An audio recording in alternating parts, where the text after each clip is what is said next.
Well, good morning. Welcome to Agape. Agape, Greek, for unconditional love. Martin Luther King said the love of God operating through the human heart. I define love as the awareness and acceptance of our wholeness. Because when we're aware of our wholeness, we accept our wholeness, we're no longer in judgment. And when we understand that love and judgment are the exact opposites of each other, we realize that when we are in accepting of everything, we are in love. And so today, we're going to continue our journey in discussing the core concepts that we teach at Science of Mind. And one of the things I want to really mention is that we're about practicality. If it's not practical, I don't waste my time on it. Because if I can't use it to change my life, why would I teach it? Why would I even talk about it? The only leap of faith we make, and we talked about that in last week's talk, the only leap of faith we make is we believe there's something greater than us that is infinite. With that leap of faith, everything we teach is a logical outpicturing of. So we're going to begin by taking some time just to be still, to go into that meditative state, that relaxed state. So I invite you to get comfortable. Bring yourself to a comfortable seated position. Your back is straight, hands gently resting on your lap, eyes closed. Bring all of your awareness to your breath. Conscious, long, deep inhales. Conscious, longer, deep exhale. And as you exhale, relax. Again, breathe in and breathe out, letting go of any stress or tension. Again, breathe in and now relax as you breathe out.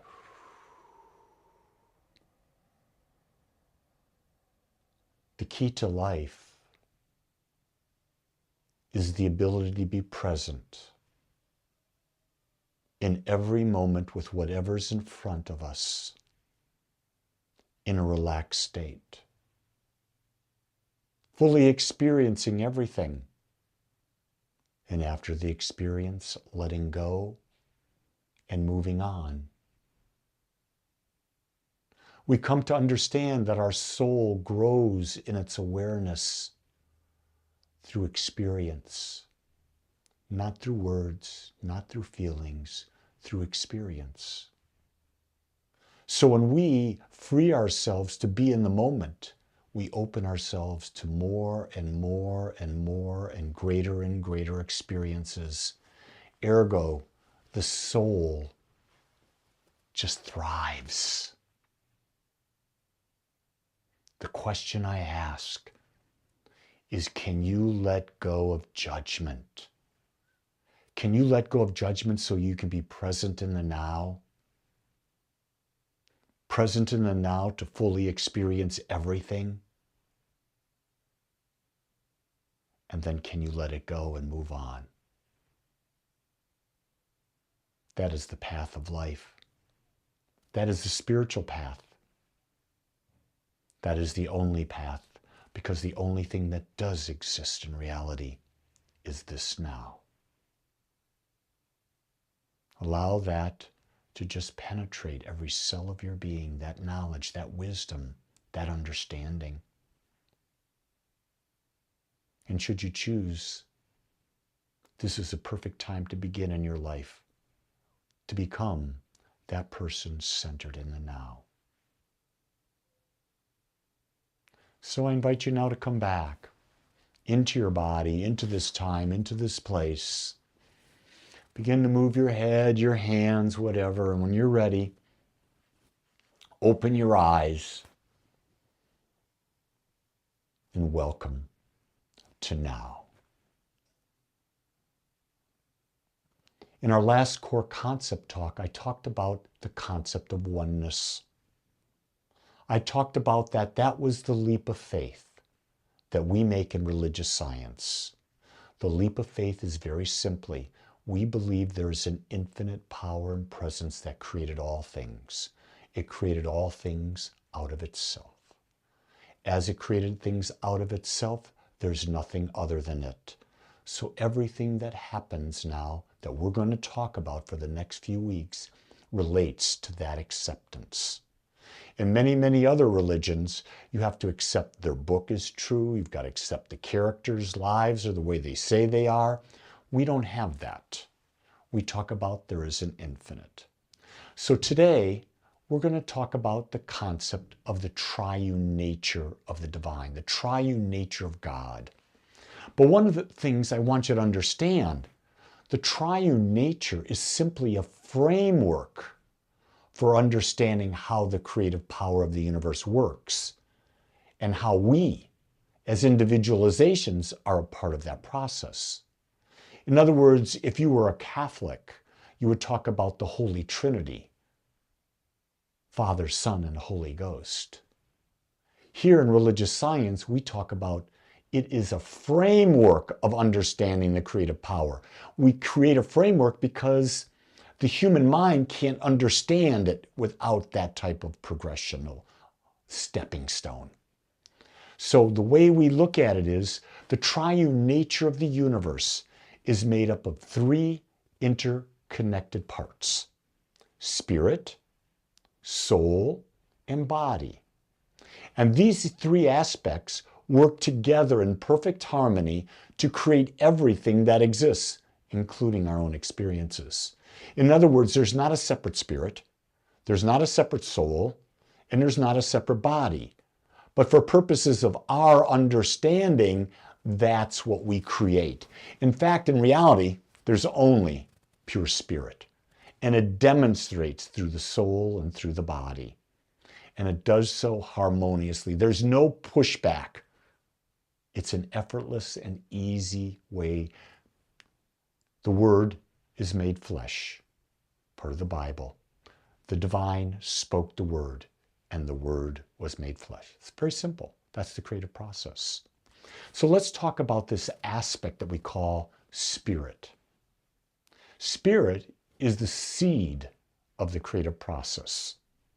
In the science of mind philosophy, spirit represents the conscious mind of the universe. It is the thinker. It is the source of all ideas and intentions. It is the part of the infinite mind that imagines. It is the part that analyzes.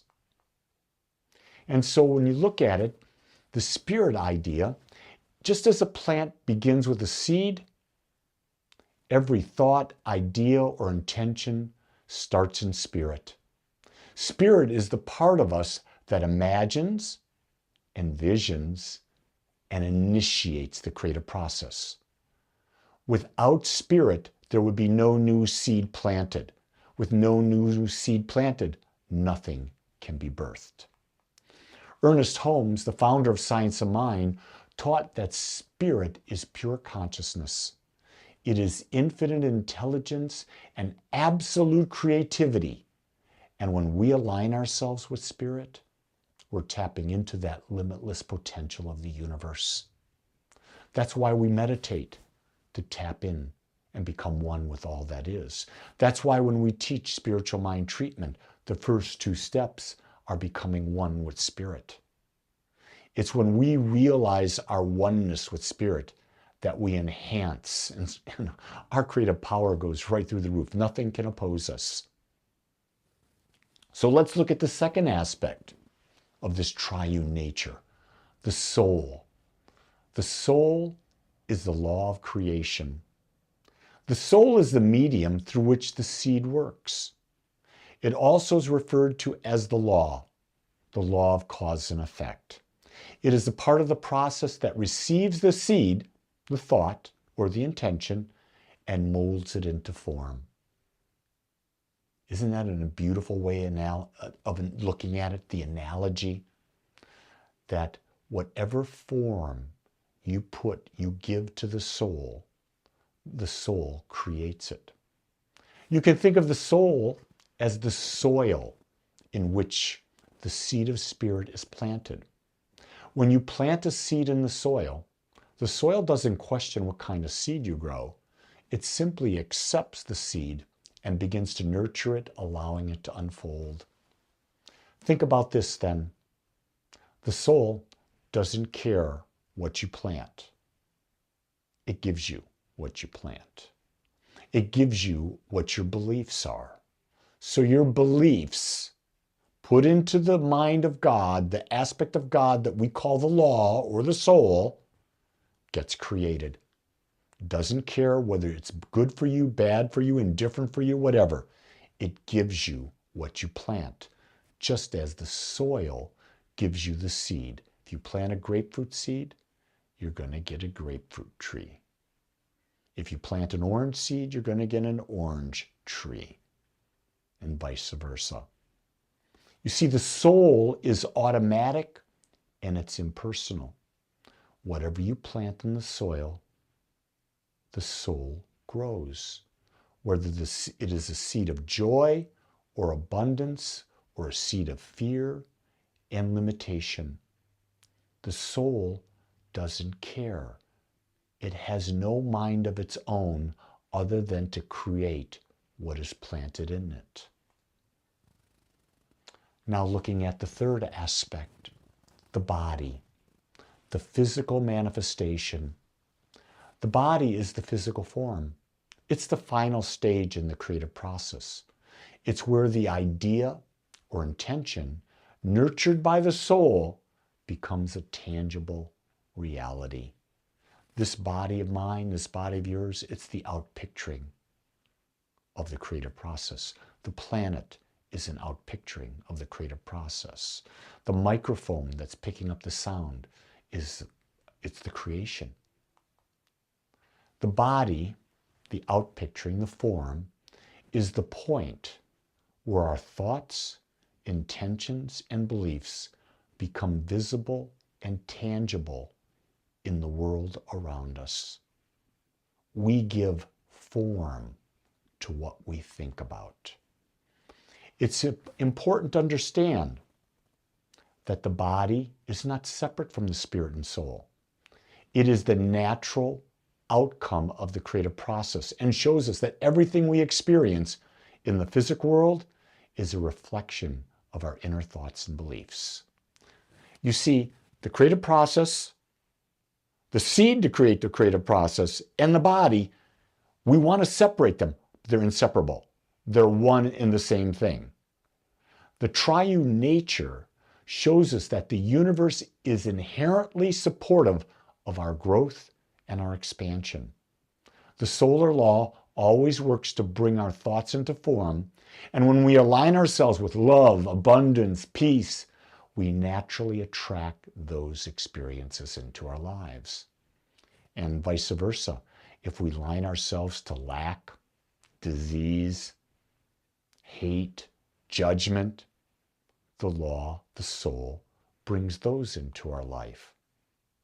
The triune nature of spirit, soul, and body is a powerful framework for understanding how the universe creates and how we as individuals are a part of that process. And when we understand this process, we realize that we are never powerless.